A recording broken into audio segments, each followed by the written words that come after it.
அஸ்ஸலாமு அலைக்கும் வரஹ்மத்துல்லாஹி வபரகாத்துஹு. நாளும் ஓர் அமுதமொழி.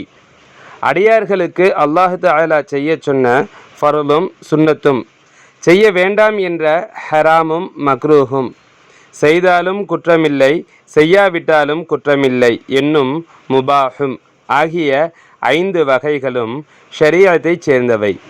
இந்த ஷரீஅத்தின் வகைகளெல்லாம் செயல்களெல்லாம் நாசூத் என்னும் வெளி உறுப்புகளை கொண்டு உண்டாவன.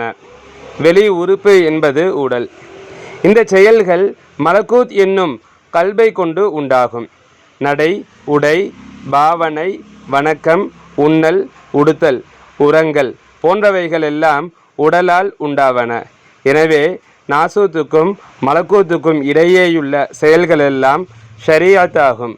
சங்கைமிகு ஷேக் நாயகம் குதுபு ஜமான் ஷம்சுல் உஜூத் ஜமாலியா அசையீத் ஹலீல் அன் மௌலானா அல் ஹசனியுல் ஹுசைனியுல் ஹாஷிமி கத்தஸல்லாஹு சிர்ரஹுல் அலீம் அவர்கள் ரிசாலத்துல் கௌசியா எனும் நூலிற்கு விளக்கம் அளித்த மெய்ஞான போதனை அல்லது இரட்சணிய பிரபந்தம் எனும் நூலிலிருந்து